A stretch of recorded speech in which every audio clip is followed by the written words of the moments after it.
고등학교 2학년 대수라고 쓸 뻔했어요. 수학 1. 이제 2학기 때 수학 2를 하겠죠. 내용은 다 아세요? 한번 개괄적인 이야기를 좀 해볼게요. 여러분 지금까지 수상이랑 수화에서 뭐 배웠는지부터 좀 정리하고 가겠습니다. 자, 수상 대단원이 총 몇 개로 이루어져 있냐? 10개? 와, 3개예요. 첫 번째, 다항식입니다. 다항식이라는 단원에서 뭘 배웠죠? 첫 번째 다항식의 연산을 배웠어요. 다항식의 연산은 소단원이 어떻게 구성되어 있어요? 첫 번째, 다항식의 덧셈과 뺄셈, 그 다음 다항식의 곱셈, 다항식의 나눗셈 이렇게 배웠었어요. 그래서 덧셈에서 중요한 건 뭐였어요? 다항식이 무엇인지를 일단 배우고요. 그리고 동류항은 계산한다 라는 거였어요. 동류항은 계산하여 하나로 묶어서 표현한다 라는 거였고요. 곱셈은요? 곱셈 공식이 나왔죠. 그래서 곱셈 공식 배우면서 거기서 뭐 심화 개념이라고 하면 이제 대칭식이라는 식과 교대식이라는 식을 배웠습니다. 그죠? 다들 고개를 떨구시네. 그다음 곱셈 공식의 변형에 대해서 배웠고요. 그래서 x 플러스 x분의 1이라는 친구에 대한 학습도 했었죠.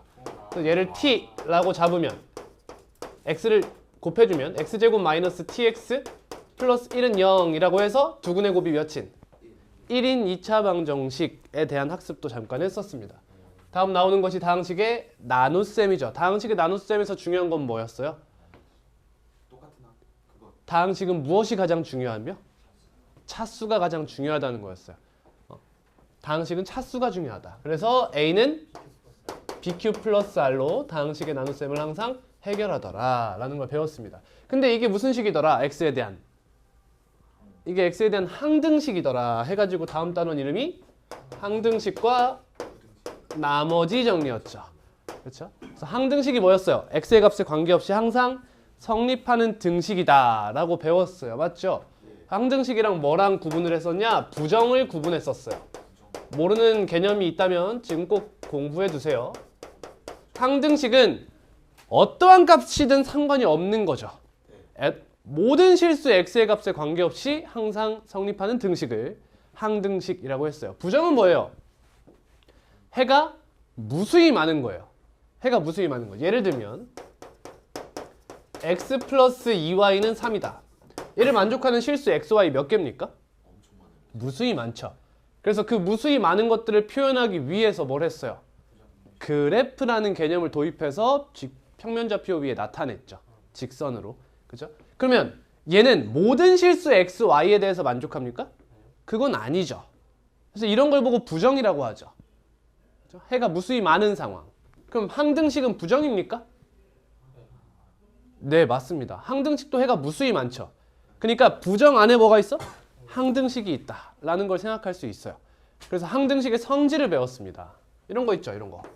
ax 플러스 b는 0이다. 얘가 x에 대한 항등식이야 라고 하면 a, b가 몇? 0이다 라는 걸 배웠죠. 그래서 이걸 응용해서 ax 플러스 b가 a 프라임 x 플러스 b 프라임과 같다 라고 하면 a와 a 프라임이 같고 b와 b 프라임이 같다 라고 배웠죠. 왜 그래요? 등식과 부등식의 기본은 우변이 0인 상황입니다. 그래서 얘를 1로 넘기죠. 그러면 a-a 프라임이 이 위에서의 a 역할을 하게 되고 b-b 프라임이 b 역할을 하게 되면서 a-a 프라임이 0, b-b 프라임이 0 해서 둘이 같아야 한다 라고 배웠죠. 그래서 얘를 보고 뭐라고 불러요? 무슨 법? 개수비교법 이렇게 부르게 되죠. 그래서 항등식의 성질 중 하나인 뭐가 나와? 미정계수법이 등장하게 되지. 미정계수법엔 두 가지가 있어. 첫 번째 개수비교법, 두 번째 수치대입법. 아무거나 넣어도 상관없다며. 그러니까 나 특정한 값 하나를 대입해 볼게. 이게 수치대입법이잖아. 그리고 그 수치대입법의 대표적인 예가 뭐야? 대표적인 예가 나머지 정리죠. 얘들아 오늘 듣고 나면은 여러분 아마 수능 때까지 이렇게 자세하게 듣는 것이 없을 거야. 그러니까 마지막이라고 생각하고 한번 들어봐요. 나머지 정리 뭐예요? 다항식 fx를 뭘로 나눠요? 1차식으로 나누죠. x-a로 나눈 나머지가 뭐냐라고 하면 당연히 A는 BQ 플러스 R 형태가 등장해야 돼요. 그래서 몫을 QX, 나머지를 원래는 RX라고 많이 쓰죠. 근데 1차로 나눴잖아. 그럼 나머지가 무조건 뭐야? 상수죠. 상수, 0차. 그러니까 얘가 X에 관계없는 식이다 해서 R이라고 써도 되잖아. 여기다 X에 몇 대입해? A를 대입하게 되는 거지. 그럼 얘가 사라지면서 R이 뭐가 돼? FA다. 나머지가 FA다 라고 하는 수치대입법의 가장 대표적인 예, 나머지 정리가 등장했고요. 그 와중에도 이 나머지 FA가 0이면 무슨 정리가 등장해? 인수 정리가 등장했었어. 그래서 너가 0이면 fx가 x-a를 무엇으로 가지더라? 인수로 가지더라 라는 얘기를 하면서 이 단원이 마무리되고요. 그래서 인수 얘기가 나오면서 다음 단원의 이름은 인수분해가 나온 거죠. 인수분해에선 배우는 것이 뭐 인수분해 공식 배우게 되죠. 다음 방정식과 부등식이죠. 방부등식이라고 쓸게요. 첫 번째 배우는 것이 무슨 소수? 무슨 소수? 복소수. 그래서 실수의 다음 체계인 복소수까지 체계를 확장해요. 이거 확장하는 이유가 뭡니까? 이거 왜 확장한 거예요? 교육 과정상으로는 다음 단원 이름이 뭐예요? 2차 방정식이죠. 왜 2차 방정식을 위해서 복소수를 배웠어요? 왜일까요? 허근에 대한 존재를 알기 위해서죠. 그래서 결국 하고 싶은 얘기는 2차 방정식의 근은 항상 두 개다. 근데 실근일 수도 있고 허근일 수도 있고 그거에 대해 판별하는 것이 판별식. 그래서 2차 방정식 풀이하는 방법을 쭉 배우고 판별식에 대해서 배우고 무슨 관계? 근과 개수의 관계에 대해서도 배우고요. 그리고 켤레근의 성질에 대해서도 배웠어요. 그렇죠? 다음, 이제 이 친구의 기하학적 성질을 파악하기 위해 뭐가 나와요? 2차 방정식과 2차 함수가 나와요. 그래서 여기서 이야기하고자 하는 건 뭐야? 2차 방정식이란 사실 연립의 결과이다. 뭐와 뭐의 연립의 결과이다? y는 ax제곱 플러스 bx 플러스 1라는 몇 차 방정식? a는 0이 아니죠. 2차 방정식과 y는 0이란 무슨 축? x축과의 위치 관계가 바로 2차 방정식이다 라고 해서 이제 이 2차 방정식에 서로 다른 실근의 개수와 이 두 그래프의 서로 다른 뭐의 개수? 교점의 개수를 비교하게 되죠. 그리고 나서는 이제 ax제곱 플러스 bx 플러스 c와 mx 플러스 n을 연립하기 시작하죠. 이걸 보고 뭐라 그래? 2차 함수와 뭐의 위치 관계? 직선의 위치 관계라고 하지. 이 친구도 결국에는 너를 좌변으로 이항하게 되면 0으로 만들면 결국 뭐다? x축과의 위치 관계와 매번 다를 게 없다 라는 얘기를 2차 함수에서 하고 다음 나오는 것이 2차 함수의 최대 최소죠. 여러분 수상에서 가장 중요한 것이 이제부터 수능을 준비하러 가는 우리가 가장 중요하게 생각해야 되는 건 2차 함수의 최대 최소입니다. 2차 함수의 최대 최소 어떻게 구해요? 하면 맨 처음 생각해야 되는 게 뭐야? 제한된 범위가 존재하는지 살펴야 되는 거지. 근데 제한된 범위는 항상 어떻게 축소돼요? 양쪽이 등호를 포함한 상태에서 나올 거예요. 웬만하면. 그러면 그 다음 생각해야 되는 게 뭐죠? 범위 안에 축이 포함되는가라는 걸 살폈어야 됐어요. 그래서 축이 포함되면 무조건 거기서 아래로 볼록이면 최소값, 위로 볼록이면 최대값을 갖고 그럼 축이 포함된 상태에서 축을 제외한, 그러니까 최대값을 축에서 가졌어. 위로 볼록이라. 그럼 최소값은 어디서 가죠? 양 끝점 중 더 먼 곳에서 가지기로 했죠. 그래서 만약 여기서부터 여기까지 그럼 더 먼 곳에서 가진다라는 이야기를 했었습니다. 다음 배우는 것은 여러 가지 방정식입니다. 여러 가지 방정식은 섹션이 두 개 있죠. 첫 번째 고차 방정식의 풀이에요. 그렇죠? 고차 방정식의 풀이. 그래서 3, 4차가 먼저 등장해요. 기본적인 풀이가 어딜 따라가요? 얘는 인수분해를 따라가죠. 그러니까 3차면은 3개의 1차식의 곱으로 표현해서 A는 0 또는 B는 0 또는 C는 0 이렇게 해서 문제를 해결하자라고 했었죠. 그래서 결국에는 인수분해, 좌변을 인수분해하는 것이 중요했다라는 거고 여기서 독특한 방정식들이 등장했죠. 뭐 예를 들자면 상반 방정식이나 아니면 뭐 보기차 방정식이나 이런 것들이 등장했죠. 그 다음 두 번째 섹션이 연립 2차 방정식이죠. 그렇죠? 그래서 연립 2차 방정식 푸는 방법을 쭉 가져오죠. 그건 무조건 알아야 됩니다. 연립 2차 방정식은 두 가지로 나뉘어요. 그렇지. 1차 방정식과 2차 방정식의 연립이냐 아니면 2차 방정식과 2차 방정식의 연립이냐 두 가지로 나뉩니다. 이 친구는 어떻게 풀면 끝나요? 이 1차 방정식을 정리해서 대입하면 끝나죠. 근데 이 친구는 꽤나 복잡할 수 있다. 그래서 이 친구의 목표가 뭐야? 1차 방정식을 유도하는 것이 목표야. 저렇게 풀고 싶어서. 그래서 방법이 몇 가지가 있었어? 4가지가 있었어. 첫 번째, 인수분해죠. 다음은 2차 항소고고요. 뭐 자세하게는 몰라도 됩니다. 알면 좋지만. 다음은 상수항소고. 다음 나오는 것이 무슨 방정식? 대칭 방정식이었어요. 쳐놀면서 다 까먹었죠? 아주 대단합니다. 들어본 적이 없어서. 개소리야. 뭘 안 들어봐. 진짜. 다음 여러 가지 부등식이 나오죠. 그래서 여기서 이제 부등식을 정리하고 2차 부등식에 대한 얘기가 나오면서 아래로 볼록이고 x축이 여기 있으면 이제 x축과의 위치 관계에 따라서 근이 어떻게 형성되는가를 배웠고요. 그리고 연립 2차, 연립 1차 부등식도 배웠어요. 연립 부등식은 어떻게 해결하죠? 항상 수직선을 그려서 그 안에서 해결한다라고 배웠습니다. 여기 곁다리로 또 뭐 배워요? 근해 분리를 배우죠. 2차 방정식의 근해 분리. 파남축 이렇게 배웠어요. 다음 마지막이 뭐죠? 도형의 방정식.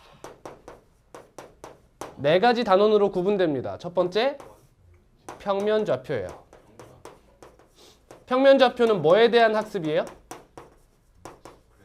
점에 대한 학습이에요. 다음 직선의 방정식. 너는 선에 대한 학습이죠.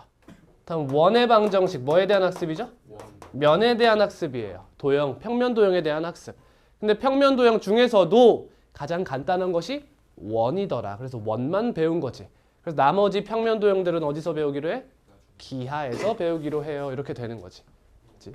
다음 마지막은 도형의 이동이죠. 얘는 뭐에 대한 학습이죠? 위치에 대한 학습이죠. 그렇죠? 여기 쌤이 그래서 이런 얘기를 했었어. 항상 그래프를 배울 때는 기본형과 표준형과 일반형을 배우게 됩니다. 맞습니까? 네. 뭘 보고 기본형이라고 해요? 2차 함수로 예를 들어 볼까요? y는 ax제곱. 여기선 뭐에 대한 학습을 하고 싶은 거야? 모양에 대한 학습을 하고 싶은 거지. 모든 도형은 뭐와 뭘로 나뉘어요? 모양과 위치로 나뉜다라고 이야기했어. 다음 표준형은 뭐에 대한 학습이야? 위치에 대한 학습이죠. 이제 모양을 가진 상태에서 평행이동을 갈겨버린다라는 거지. 그래서 위치를 배워요. 다음 일반형은 무엇이 궁금한 겁니까? 일반형은 다항식과의 연결성을 이야기하고 있는 거죠. 그래서 이 친구와 예를 들면 y는 0 해가지고 연립을 하게 되면 2차 방정식으로의 접근에 가장 용이한 형태죠. 일반형이. 근데 보통 일반형에서 그래프적으로 빠르게 알 수 있는 것이 있었어. 뭐냐? y축이죠. y절편, y절편. 이걸 빠르게 알 수 있다. 라는 것까지가 수상입니다. 다음. 이거 어떻게 배웠냐고? 반년 동안 배우는 게 참 많네요. 그치? 수하입니다. 맨 처음 뭐 배웁니까? 집합에 대해서 배웁니다. 대단원 이름 집합과 명제입니다. 다음 두 번째 대단원은 함수죠. 정확히는 함수와 그래프입니다. 다음 세 번째 순열과 조합이죠. 여러분 가장 먼저 마지막에 봤던 시험이잖아요. 그러면한테 까먹었어요. 개노답이군요. 집합과 명제 두 가지 단원으로 이루어져 있어요. 첫 번째 집합, 두 번째 명제. 진짜 잘한다. 함수와 그래프는 세 가지죠. 첫 번째 함수, 두 번째 유리식과 유리함수, 세 번째 무리식과 무리함수죠.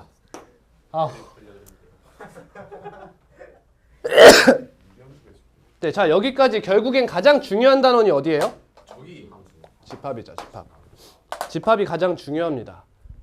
그래서 집합 이야기를 잠깐 할게요. 자, 집합 뜻은 뭐 그렇다 치고 집합은 표현법과 종류에 대해서 알아야 되죠. 집합은 표현하는 방법이 총 3가지 있어요. 뭐가 있죠? 그거밖에 생각이 안 나? 원소 나열법. 조건제시법. 두 번째 조건 제시법. 벤다이어그램. 벤 다이어그램 이렇게 있어요. 이름을 까먹었어. 자, 종류는요. 가산 기가산. 어딘도 없지. 크게 3가지로 나뉩니다. 무한집합. 첫 번째 공집합. 공집합이 있죠. 유한. 두 번째 유한집합이 있고요. 세 번째 무한집합이 있어요. 근데 공집합은 사실 무슨 집합이죠? 유한집합이죠. 이렇게 포함관계 표시할게요. 공집합은 유한집합 중 하나입니다. 근데 무한집합도 종류가 있어요. 뭐가 있죠? 가산집합과 비가산집합이 있어요. 뭐 그렇게 중요한 내용은 아니니까 모르셔도 상관없고요. 가산은 대표적인 집합이 누구 있죠? 자연수 집합이 있죠. 비가산은 대표적인 것이 실수 집합이 있어요. 그래서 이제 명제에 가면 명제와 조건을 배우죠. 명제는 뭐죠?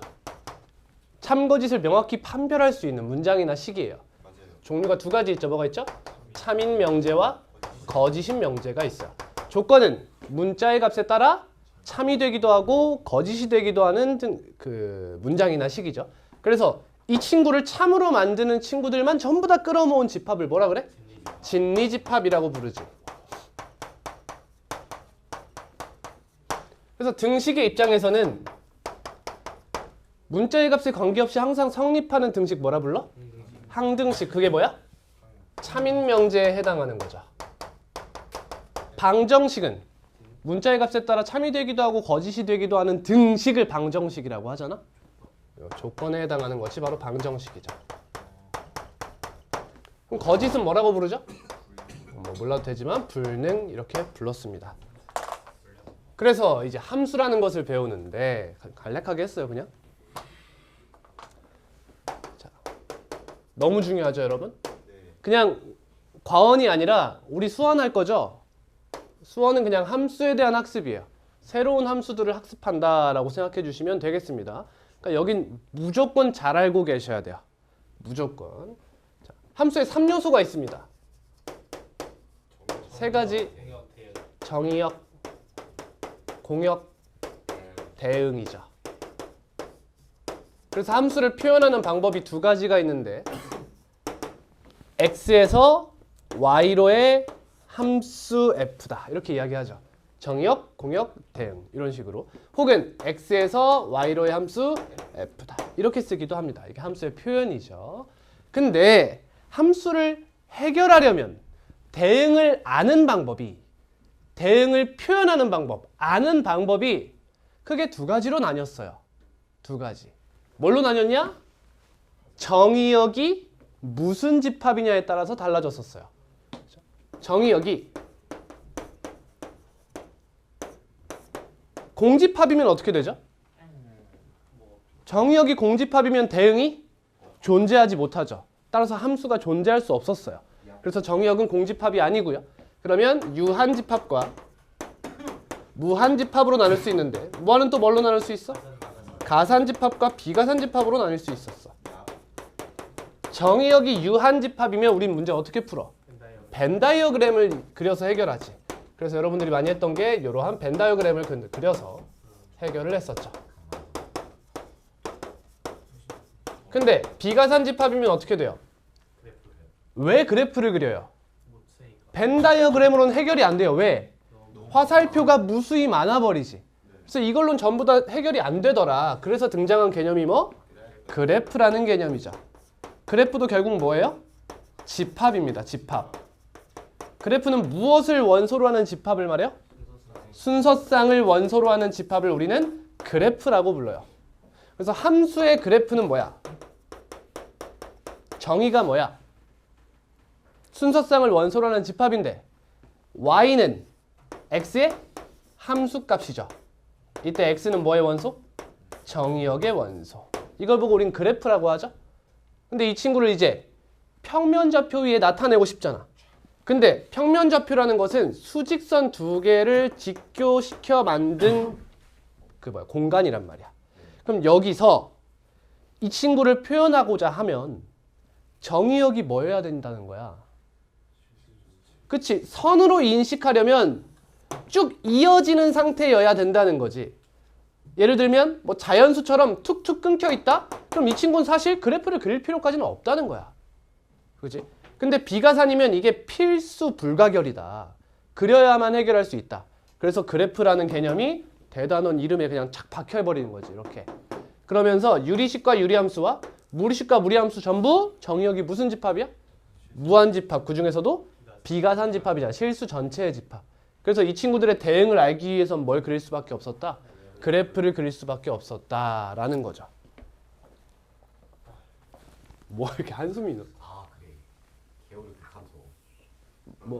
뭐라는 거야, 씨. 한턴 들어갔는데 다음 순열과 조합입니다. 순열과 조합엔 뭐 배워요? 수연이랑 조합이요. 첫 번째 경우의 수를 배우자. 경우의 수요. 자, 경우의 수에서 중요한 건 뭡니까? 순환. 동그라미. 그렇죠. 합의 법칙과 곱의 법칙이 있죠. 자, 순서를 잘 알아두세요. 이산수학은 너무나 중요합니다. 합의 법칙이 뭐야?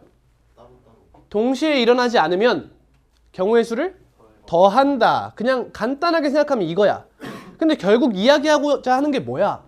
제발 모르겠으면 일일이 세봐 이거지. 모르겠으면 제발 일일이 세봐. 근데 구닥다리 방법으로 세지 말고 케이스를 분류해서 세봐. 이런 얘기를 하고 싶은 거야. 그렇죠? 얘는 케이스 분류를 이야기하고 싶고, 그래도 결국에는 아무것도 안 되면 무슨 도를 그려봐? 수형도를 그려봐. 그래서 하나씩 제발 세어봐 라는 얘기를 하고 싶은 게 합의 법칙. 곱의 법칙은 세다 보면 똑같은 개수가 계속 나온다는 걸 눈치챌 수 있어. 그러면 그거 똑같이 5를 100번 더하고 있지 말고 5 곱하기 100을 해라. 이게 곱의 법칙이죠. 근데 이 곱의 법칙을 사용하는 것도 여러 가지 일정한 규칙이 있더라. 그 규칙이 뭐야? 계승, 영어로는 팩토리얼 또는 순열, 조합. 멀리 나아가면 뭐도 있죠? 분할, 분배라는 것까지 우리 배우게 된 거지. 그래서 이제 여기에 중복을 붙이면 중복순열, 여기다 중복을 붙이면 중복조합. 이거에 대해서 배우는 것이 어디야? 확률과 통계죠. 확률과 통계. 잘 많이 배우고 확률과 통계죠. 자, 우리 여기까지 배웠습니다. 자, 그럼 이제 우리 수학 1에서는 뭘 배울 거냐? 지금까지 우리가 배운 함수를 떠올려봐. 우리 뭐 배웠어? 함수요. 맨 처음에 무슨 함수 배우지? 1차 함수. 그렇지, 1차 함수 배우지. 다음 2차 함수. 다음 유리무리 배웠죠. 근데 여러분 1, 2차도 있지만 사실 뭐도 있어? 3차 함수, 4차 함수도 쭉 있겠지? 그거 보고 뭐라 그러냐면 고차 함수 이렇게 불러. 그래서 이 친구들을 뭐라고 불러? 하나로 끄집어서 다항함수라고 부르지. 자, 오늘 배우면 아시겠지만 다항함수와 유리함수와 무리함수는 사실 크게 다르지 않아. 크게 다르지 않아. 그래서 이 친구들 보고 무슨 함수라고 불러? 대수함수라고 부를 거야. 자, 그럼 수 1에서는 무엇을 배울 거냐? 초월함수라는 걸 배울 거야. 자, 근데 대수함수, 초월함수라는 말은 몰라도 돼. 그냥 결이 좀 다르다라고 일단 인지를 해달라는 거야. 결이 좀 달라요. 이거 종류가 몇 가지 있어요? 우리가 배울 것이? 세 가지 있습니다. 세 가지. 근데 이거 하나 기다려봐. 첫 번째는 지수함수입니다. 두 번째는 로그 함수라는 걸 배우고요. 세 번째는 삼각비를 이용한 삼각함수에 대해서 배워요. 그리고 아까 함수의 풀이에서 유한집합이면 벤다이어그램, 비가산집합이면 그래프, 그럼 가산이면? 그렇지. 가산일 때의 풀이를 할 수 있도록 수열이라는 새로운 함수 체계를 배우게 됩니다. 이렇게 네 가지가 있어요. 이 친구는 초월함수는 아닙니다. 그래서 우리 이것에 대해서 배우는 것이 바로 수학 1이라고 볼 수 있어요. 됐나요? 자, 그래서 우리는 그중 첫 번째인 지수 함수도 아닌 지수에 대해서 오늘 배우고 마칠 거예요. 다음 시간에는 로그에 대해서 배울 거고요. 그 다음 시간은 지수 함수와 로그 함수. 집중 좀. 손댔어요. 그 다음에는 지수 함수와 로그 함수의 활용. 활용하면 뭐 배울까? 그래프는 지수 함수와 로그 함수에서 배워요. 지수 로그 방부등식을 배워요. 그렇죠? 아니 우리도 마찬가지 아니야? y는 예를 들면 자, 써서 미안한데 이러한 지수 함수를 배워. 네. 그 다음 배울 것은 이제 2x제곱은 1 이러한 부등식을 배우게 되는 거지. 또는 2x제곱이 4보다 크다 라고 하는 지수 부등식에 대해서 배우는 거야. 뭔 말인지 알겠지? 네. 그치? 여기까지 가는 게 한 2, 3주 과정이 될 거예요. 2주 정도 될 것 같아요. 가보자. 지수입니다.